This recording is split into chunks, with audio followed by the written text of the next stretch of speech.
IDW's Beast Wars comic run, written by Eric Burnham and primarily illustrated by Josh Burcham, has wrapped up its first 12 issues, which is what it was originally greenlit for and what I've been waiting for before reviewing it. Beast Wars, not to be confused with Beast Wars or Beast Wars, is a fresh reboot of the original cartoon, called Beast Wars. The new comic sees the original 10 Beast Wars characters and 2 newcomers in an entirely new storyline. It's loosely inspired by the 90s show, but it deviates in several significant ways. When Megatron and his Predacons steal a mysterious golden disc and depart Cybertron, the only Maximals close enough to stop him are Optimus Primal's under-equipped protoform delivery crew, who engage the ship, transwarp through time, and crash on a mysterious prehistoric planet. With that premise and this art style, it feels like a direct fusion between Beast Wars and Transformers Animated. A few months ago, I released a video called Normal People React to Beast Wars, where I kidnapped 4 regular people and made them watch the 2-part pilot against their will. They were very confused and concerned. This is Optimus Primal. Energon field, but Primal. Megatron. People who watch this channel might know that that's how I look at Beast Wars as well. I have tried to watch Beast Wars repeatedly since I was literally in elementary school, but I've never been able to get invested because it's so weird. Even at the age of 10, when my standards were so low that Cars 2 was my all-time favorite movie, I still thought that Beast Wars was just really ugly and impossible to care about. I've absorbed everything that happens in the show through the cultural osmosis of being a lifelong Transformers fan. I know the storylines and characters, but I myself have only watched through the first half of season 1 and then gave up because I had a big headache. It was fun to laugh at, ironically, but not fun enough to laugh at, ironically, for 39 more episodes. This comic, however, is the first time that I've been pretty hooked on Beast Wars era media, unironically. Burcham's art style is absolutely wonderful to look at, which we'll talk more about later, and Burnham's storytelling is such a smart remix of what Bob Forward and Larry DiTillio mapped out long before I was even a fetus that I was genuinely pretty interested in this. When you zoom out and look at the broad strokes, the same overall story is being told, but when you look closer, it's very different. Let's get into specifics and look at the opening 6-parter, Savage Landing, which remixes the events of the original pilot. In issue 1, Megatron taunts Cybertron's trepidatious council as his Predacons, Dinobot, Tarantulas, Terrorsaur, Waspinator, Scorponok, and original character Scold, steal the Golden Disc and depart Cybertron. In deep space, the captain of a protoform delivery vessel named Optimus Primal is informed by Maximal Commander Ironhide that they are the only transwarp-capable ship in the area that could stop Megatron. Primal and his crew, consisting of Rhinox, Cheetor, Rattrap, and new character Nyx, make contact and are transwarped through space and time, unspace and time, onto an unknown planet in an unknown era. Crashed and stranded, all 12 Transformers scan organic alt modes to protect themselves from the energon poisoning in the atmosphere, and Megatron declares that the Beast Wars have begun. The war has. This is the issue that I animated various parts of last year. In issue 2, the Maximals attempt to repair their ship and get their scanners operational, while Megatron shuts the Predacons out as he attempts to decode the Golden Disc, particularly frustrating second-in-command Tarantulas, who seems to have his own secret agenda. A race of interdimensional beings called the Block. A race of interdimensional beings called the Vok observe the Transformers in curiosity and worry that their presence may disrupt their experiments, but decide to remain and observe. While flying recon, Nyx is captured by Terrorsaur and brought before Megatron. Issue 3. Dinobot is repulsed by the intense interrogation tactics used on the helpless Nyx, whose transformation cog has been remotely disabled by Tarantulas. Ultimately, Dinobot destroys the device, allowing Nyx to escape, and after a battle with the Predacons, he activates a security measure, locking them inside their ship, the Dark Side. Megatron vows to kill Dinobot for his treachery. Issue 4. After Nyx is attacked by a creature and falls into stasis lock, Dinobot must carry her back to the Maximal base on his own, and he requests to join their ranks. The Predacons escape the Dark Side and close in on Dinobot's trail. Issue 5. As Nyx speaks to Dinobot to learn more about his true intentions, the Predacons attack the Maximal base. They are desperately outmatched until Nyx releases Dinobot and the two of them show up at the very end to turn the tide of battle. Issue 6. The battle continues. Tarantula sneaks inside the Maximal ship, the Axelon, and attempts to blow it up, but Rat Trap fends him off, in a giant mech suit. I laughed when I saw this panel, and it startled my cat. Eric Burnham, Josh Burcham, and IDW Publishing as a whole owe my cat a formal apology. She will also be suing for $50,000 in damages. Rat Trap's able to reactivate the force shield, finally allowing the Maximals to fall back. However, Dinobot isn't able to enter because he's coded as a Predacon. Ultimately, Primal gets the ship's weapons working and forces Megatron to retreat. Dinobot is brought inside, and although Dinobot considers himself too useless to remain on the Axelon, Primal insists that he would be honored if Dinobot remains a member of the Maximals. I think by now you can see what I mean when I say that the broad strokes of the story are the same. Crash landing, new alt modes, Dinobot defects because the Maximals are more honorable, and the Maximals barely escape the final battle in the nick of time. But when you zoom in, the story's very different, and I think a big part of that is how it opts to show rather than tell. In the original pilot, Dinobot just kinda tells Megatron that he doesn't like him, and then tells the Maximals that he's joining them because he's honorable.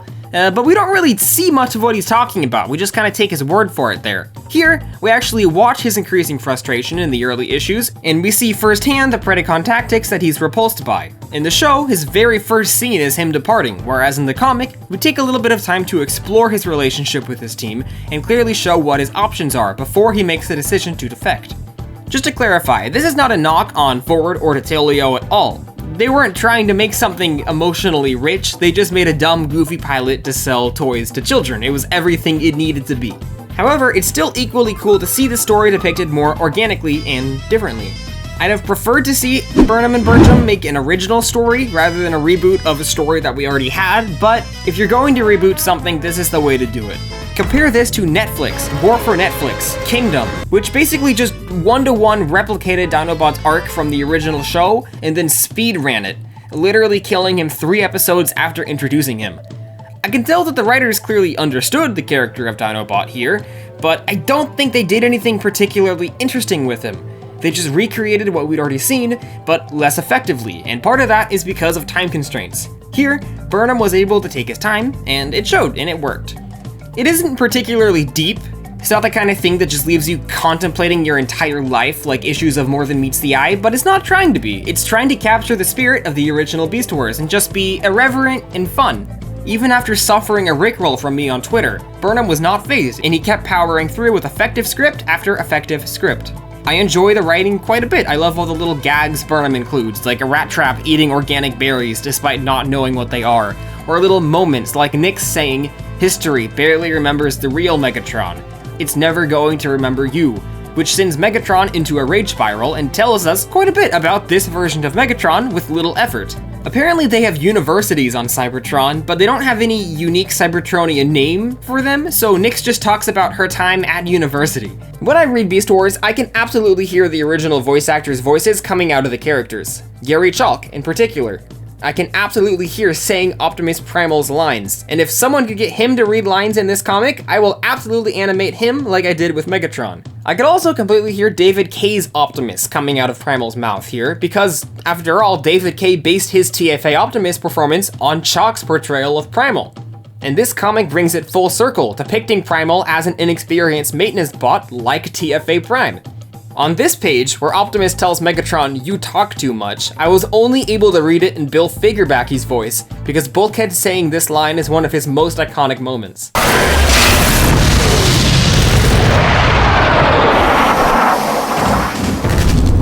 You talk too much. I doubt this was a reference, because it's a very boilerplate line, but I like to imagine that it was. I can also hear a clear voice coming out of the original characters, Nyx and Scold. Nyx is a nerdy but super enthusiastic little girl. I imagine her sounding like Vilma, but not acting much like Vilma at all.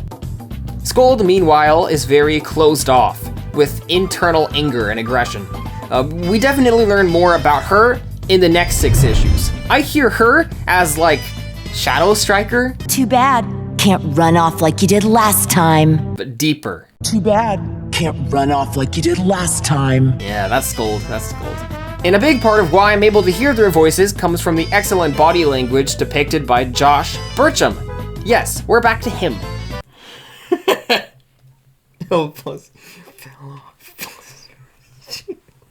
The art is wonderful, and it's my favorite part of this by far. This all started back in 2020, when Burcham posted some fan art depicting the Beast Wars characters in his style. I remember seeing those at the time and thinking like, whoa. See, back then, I didn't realize Josh was a comic artist. I thought he was just like a regular Instagram artist, and there's like 8,000 Transformers Instagram artists who are all like really good, but I don't know which one is which, I just like the post. However, this made me go like, ooh, this Instagram artist is really good. I'll definitely remember his name next time. And then, shortly after, I discovered that there was a second one, this time depicting the Predacons, and I was like, oh wow, this is really good, who'd made this? Who's Josh Burcham? And then I looked into it, I was like, oh yeah, I remember him from last week. Good for him. Well, it turns out that the people at IDW thought the same thing, as they reached out to him about their upcoming Beast Wars comic. And thank God they did, because it looks great. I picked up on something at the very beginning. I put on my detective hat, I held up my magnifying glass, and I determined that this art style was Derek Wyatt inspired, and kept his artistic legacy alive, which is something that I absolutely appreciated. Now he is no longer here. He has passed away, and it does not feel real. I'm no longer gonna see like random doodles of random things on his timeline. I don't know what any of these things are, but they look happy and I like them. Seeing Derek's art legacy kept alive is now something that I need, rather than simply appreciate. And this comic's very Derek inspired. Waspinator's Cybertronian head is based on TFA Wasp. Wheeljack's flashback cameo later in the story is literally just his TFA interpretation.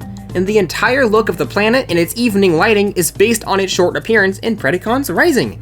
I hadn't realized when it came out that Josh and Derek were actually friends in real life. Now, if you're watching this, Josh, I'm very sorry for your loss, and I'm sorry that I keep bringing it up. So let's move on from Derek and focus on this comic. Focus on Josh. Let's start with those Cybertronian modes that I just mentioned. The main 12 characters all have 2 separate models, and they just look great. I adore their Cybertronian modes and how they translate it into beast forms. This is the first piece of Transformers media where I haven't just involuntarily laughed at a gorilla version of Optimus Prime. Like, he's a gorilla. No sane person could take Optimus Primal seriously and get invested in him as a character.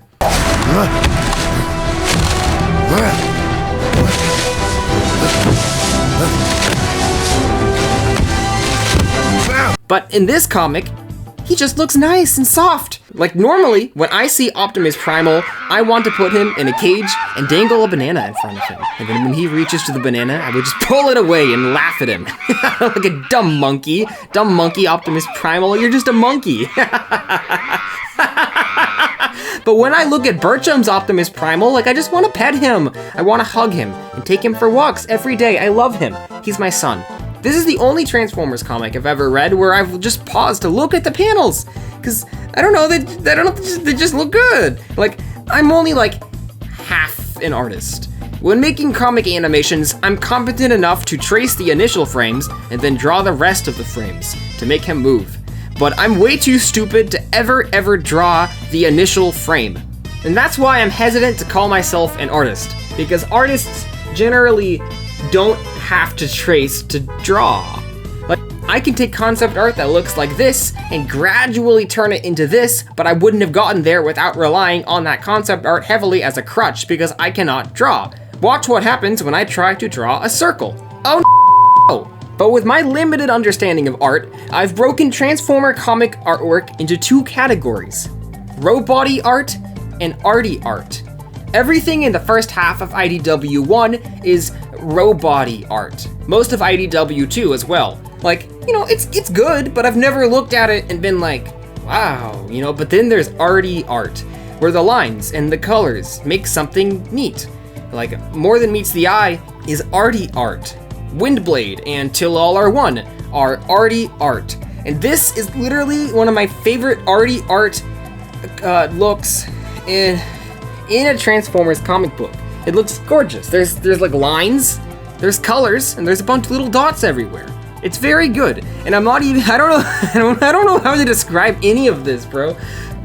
But I'm not even lying when I say that it's better than the artwork in the original Marvel comics. This is a joke because they all look really bad, you know. I want to hug all the characters. Their faces are cool. They're epic faces, you know. And Josh, if you're still here, I want you to know that I caught you reusing Megatron's mouth in issue 5. That's the same drawing you did in issue 1. I know because I animated it. You thought you could hide this from me, Joshua? Do you know who I am? Do you know who I am? Issue 7. Something I haven't mentioned yet is that every issue has a The Story So Far page. And I always forgot this was a recap, so I would just start to read it and be like, why is it cutting so rapidly between locations? What's going on? And then I'd read a page I remembered and be like, oh yeah, this is a recap. Issue 7, what? I did not realize that issues 7 and 8, a 2-issue storyline called Pod, were not drawn by Burcham, rather illustrated by artist Winston Chan and colored by artist Sidven Blue, based on the Kingdom toys rather than Burcham's models. Presumably because drawing and coloring 20 pages per month is a lot for one person and he needed a break. I don't blame him. Comics are so weird like that because they just randomly switch styles sometimes in the same ongoing. Imagine if TV was like that. Imagine watching Transformers Animated Episode 5. Someone used acid on that cable. Transformers Animated Episode 6. Very funny. Transformers Animated Episode 7. Oh, it's primitive. It's barbaric. There ought to be a law against it. It's just an auto supply store. In issue 7, Black Arachnia's stasis pod falls down to Earth, and she accidentally wanders into the Axelon. While they're obliviously playing cards, she paralyzes Cheetor and sets off to do some damage. Meanwhile, aboard the dark side, Pterosaur bullies Scold, and Megatron begins to decode the discs. And he discovers that the message embedded within it is from himself. Issue 8. Black Arachnia has uploaded Predacon code to about 50% of the stasis pods, meaning that they will be aligned with Megatron's vision when they open, but they won't know which ones until they open. I think the fact that your entire morality and opinions could just be like encoded within you is a very interesting moral concept, and I wish they were willing to explore that at all, but instead it's just kind of a thing that happens and we're supposed to accept it. That's a nitpick. Black Arachnia tricks Cheetor by telling him that she's left an explosive somewhere inside the Axelon. She did not, but she's able to escape. At the dark side, she reunites with Tarantulas, who thought he had reprogrammed all of the protoforms to worship him, but he did not succeed in doing so. So he is trying to dethrone Megatron. Pterosaur is also making his intentions clear that he wants to dethrone Megatron as well lately. Primal decides that it's time for the Maximals to stage an attack of their own, and soon. Pod was a good introduction to Black Arachnia, and Burnham does a great job writing her. She completely drips with the perpetually annoyed sarcasm, and she has the biggest personality of anyone introduced yet, as demonstrated by her constant quips and tricking of Cheetor. I don't forgive this comic for claiming that Black Arachnia's webs smell like Energon, but then not elaborating on what Energon smells like. I'm curious, Eric. Tell me. Issue 9 is a standalone story called Thicker Skin, and it's a character study of Scold. After constant harassment by Pterosaur, she opts to search for stasis pods on her own to prove her worth compared to the others. She eventually finds one, and out pops Razor Beast, the Warthog. I had never heard of this character before. Apparently he's from IDW Beast Wars continuity, like a long time ago. But I like that. I like that we're getting some more obscure Beast characters, rather than the ones from the show that we'd expect and are familiar with. Scold recounts her backstory. She was simple and shy back on Cybertron and used to enjoy art exhibits and museums. However, Maximals constantly harassed her for being a Predacon, and that left her vulnerable to be recruited by Megatron. She considers the Maximals very two-sided. They pretend to be morally righteous, maybe they are, but they're judgmental and closed-minded, exactly like Twitter users. However, with the Predacons, she knows where she belongs. They don't pretend to be nice or something they're not. They belittle her and bully her, but she knows who they are, and she simply hides in her shell and takes it. See why she's a turtle? It's symbolic. This is good character building. This is what I think everyone else in the comic has been missing up until this point. After this issue, Scold is the most complex and fleshed out character in the entire comic ongoing by far. The Vok return, interested in seeing how the two Cybertronians will bond in the face of danger. And they unleash a pack of mechanical iron wolves, on Scold and Razorbeast. They're able to hold their own and stop them, but Razorbeast is critically wounded. Ultimately, she brings him to the Axelon for repairs because their ship was the closest. She drops him off to be healed and glumly heads back to the Predacon base. I've had the most to say about this issue compared to the other ones because it's a very focused story told very efficiently. I'd like to pause for a moment and talk about how weird comics are. I read issues 1 and 2 when I was animating the thingy, but then I decided to drop off and wait until there was more of them because I'm not really a comic book reader. See, comics are very short, they're like 20 pages or so, and when they're doing things correctly, only 20 pages worth of stuff happens in each comic. But the flip side to that is that you have to wait a month between issues, and then like nothing happens. You open the book, and it's like, page 1, Nyx escapes, the end. It'd be like if the 11-minute Cyberverse episodes themselves were split in half and released only monthly. It's like Quibi. Reading comics in the real time as they release feels like the short-lived experience on the Quibi streaming service. So I just wait until there's a bunch of them that I can binge, so that one sitting worth of stuff can happen in one sitting. And now we've already reached the Season 1 finale, in quotation marks. It is now 2 months later. I'm a successful YouTuber now, just not on this channel. Issue 10. As the Maximals, Razorbeast included, prepare for an assault on the Predacons, Dinobot lets us know a bit more about the origins of the Golden Disc. Found in deep space, it was brought to the Cybertronian Science Ministry, who determined that it had traveled through space and time many times. A currently anonymous scientist wasn't comfortable with the Ministry having it, and he secretly reached out to the rebel leader, Megatron, who staged an operation to grab it, leading to the events of Savage Landing.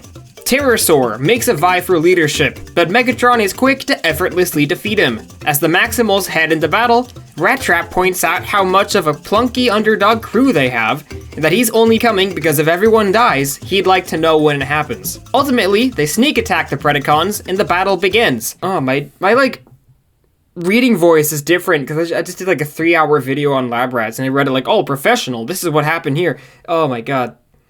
The whole second half of this video is going to sound different than the first half. Issue 11 is a big, long fight with a ton of character banter and callbacks to the previous 10 issues, which made it a satisfying read. When Razorbeast sees Scold battling Primal, he insists to her that they don't have to be enemies. However, he's cut off as Terrorsaur grabs him, carries him into the sky, and throws him into an exploding Energon mountain, killing him only 2 issues after being introduced. At the end, Scold ultimately loses her temper and murders her abuser, Terrorsaur, when no one is looking, putting the blame on the Maximals. Issue 12. Rattrap and Nyx have snuck aboard the dark side where they blow up the transwarp drive and steal the Golden Disc. Outside, Primal has a pretty damn epic fight with Megatron, while Cheetor gets even with Black Arachnia, and Rhinox allows himself to be Scold's punching bag in order to help her grieve, prompting her to give up on the fight entirely. Primal's finally able to get the upper hand and incapacitate Megatron. Black Arachnia realizes that her leader isn't infallible, and questions her allegiances. There's one final standoff, in which Primal trades the Golden Disc to Megatron in exchange for letting the Maximals escape, all the leverage in his hands. And although this deal goes through, Rattrap successfully copied all of the Disc's files, giving the Maximals their own database to decode. A furious Megatron, having been defeated in every single issue of this comic thus far, vows that his main priority is now to impale Optimus Prime's head on a spike. Or a pike, actually, he says pike. As the sun sets, Tarantulas collects Terrorsaur's body, stating that death is not the end of one's usefulness. A very season finale-y finale of the season, in quotes. We've spent this entire time praising Burnham and Bertram. When the comic was first announced, I only read the article and I thought that they had the same last name, so I genuinely assumed for several months leading up to its release that they were a gay couple doing a comic together. And I was like, oh, good for them, that's cool. I guess I just forgot that brothers could be a thing. Brothers are like a weird concept to me. But then the comic actually came out and then one of them was actually named Burnham and I was shocked. I can't believe they queer-baited us. Fuck those guys. Anyways, we spent the entire time praising these two because they deserve it, but there's a lot more praise to go around. Jake Wood does the lettering. Look at all of those epic, sexy letters. And we can't forget about the editors. David Mariette and assistant editor Riley Farmer have been there since the beginning. Tom Waltz was an editor on the first 6 issues, and Jasmine Joyner took his place for the next 6 and beyond. I don't really know what editors do, but good job, guys. Riley's tweets are funny. They're not about Transformers at all. She's just like a regular person. They're definitely the kinds of tweets that make you like exhale slightly harder than usual. Very humorous. Sometimes, pseudo-intellectuals on the internet will review something that's pretty much perfect and then just arbitrarily come up with something that they don't like so they can feel smart because they had a criticism. That's what I'm gonna do now. There are 2 issues I actually have with this comic. Issue 1, I think there's way too many characters. This is a pitfall that Transformers media constantly falls into. But issue 1 of this comic literally introduces 12 major characters with equal building, plus the Council and Warpath, or no, Ironhide? Yeah, red guy, that we're supposed to pay attention to. Now, having seen Beast Wars, I'm at a natural advantage. I know who these are, it's not much work for me. But if someone who hadn't seen Beast Wars and hadn't heard all their voices beforehand were to read this, dude, that'd be insane. It'd be like watching Eternals, but instead of a 3-hour movie with 10 characters, it's a 20-page comic with 12 characters. And even as someone who knows these characters, I'm sad to report that the super short length of the comic and the expansiveness of the cast, all of whom have roughly equal screen time in every issue, means that most of these characters don't really get developed beyond a few basic traits. I'd argue that after 12 issues, Scold is the only one who feels like a fully formed character. Pterosaur and Tarantulas, both secretly hoping to take over as leader, make each other pretty redundant. And because of the expansiveness of the cast, every character only does like 1 or 2 specific moments where they define themselves as characters. Except for Scorponok and Waspinator, who haven't contributed anything at all yet. I really think that they should have cut this cast in half. I feel like the story would have been stronger if maybe half these characters had actually started in the stasis pods and emerged from the pods as the season progressed, long after Savage Landing. That being said, maybe that wasn't an option for Eric. Maybe IDW wanted all of the characters featured right off the bat, and seeing how IDW's Transformers run will be ending later this year rather unexpectedly, maybe it's for the best that they were able to introduce everyone right off the bat. My second issue goes hand in hand with this, and is that the Beast Wars comic, story-wise, is something that would really only appeal to Transformers fans. I just can't see regular, standard people getting invested in this because the story really doesn't spend much time establishing why you should care about the world or the story or the stakes. It just expects that you already care going in. In issue 4, Dinobot speaks about Predacon society and how they're naturally very aggressively competitive during periods without conflict, and I found that very interesting. But a new reader probably wouldn't, because they don't really know what Predacons are.